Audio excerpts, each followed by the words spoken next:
Urdu first year کی نظم پیغام ہے، شاعر علامہ محمد اقبال ہیں۔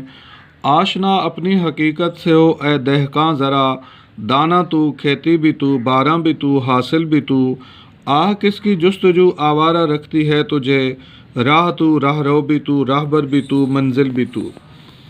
مجموعہ کلام بانگ درا میں شامل نظم شمع و شاعر سے اخذ کردہ بند کے ان ابتدائی اشعار میں دنیا پر غلبہ اسلام کی منزل پانے کے لیے مسلمانوں کو دعوت فکر و عمل دی گئی ہے۔ طرز تخاطب یوں ہے: اے کسان، یعنی اے مسلمان، اپنی حقیقت کو پہچان، دانا کھیتی بارش پھل تو ہے، افسوس کہ تو کس کی تلاش میں مارا مارا پھرتا ہے، جبکہ راستہ مسافر رہنما اور منزل بھی تیری ذات ہے۔ جب عشق سکھاتا ہے آداب خود آگاہی، کھلتے ہیں غلاموں پر اسرار شہنشاہی۔ کسان کھیت میں بیج بونے کے لیے اسے تیار کرتا ہے، دانہ بو کر بارش کا انتظار کرتا ہے، فصل سے پھل حاصل کرنے کے لیے تحمل کا مظاہرہ کرتا ہے۔ ایسے کئی اور مشترکات کی بنا پر مسلمان کو دہقاں کے لفظ سے مخاطب کیا گیا ہے۔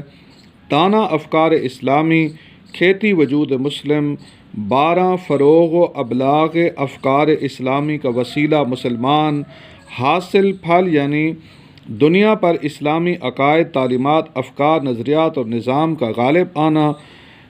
سب ممکن ہے مگر عرفان ذات، عرفان خودی، عرفان الہی، عرفان افکار اسلامی اور احکام الہی کا اپنے وجود پہ لاگو کرنا لازم ہے۔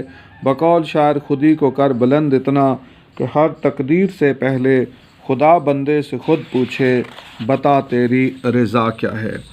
اے مسلمان، راہ تو ہے، عقیدہ توحید، راہ عشق الہی، عقیدہ رسالت، راہ عشق رسول، عقیدہ آخرت، فکر روز جزا تیرے پاس ہے، عدل و نیابت الہی کا تصور بھی تو رکھتا ہے۔ اس راستے کا مسافر یعنی ان عقائد کے ساتھ اعمال کی پابندی بھی تجھے ہی کرنی ہے۔ اس نظام فکر و عمل کی طرف دنیا کی رہنمائی کا ذمہ دار بھی مسلمان ہے۔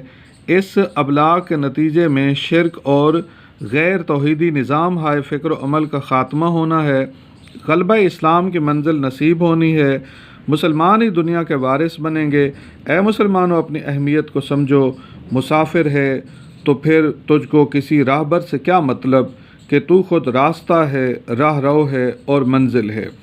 افسوس کہ مسلمانوں نے مغربی افکار سے وابستگی اختیار کر لی ہے، برطانیہ اور یورپ سے درآمد کردہ نظریات کو تسلیم کیا جا رہا ہے، یورپی تہذیب و ثقافت مسلم معاشرے پر غالب آ رہی ہے، پردہ داری اور حجاب کی جگہ بے پردگی اور بے حیائی کا دور دورہ ہے، مادیت پرستی نے اخلاقی قدروں کو بکھیر کر رکھ دیا ہے۔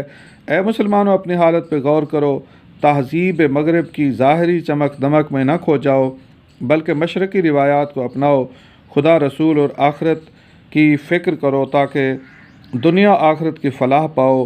تمہاری تہذیب آپ ہی اپنے خنجر سے خودکشی کرے گی، جو شاخ نازک پہ آشیانہ بنے گا ناپائیدار ہوگا۔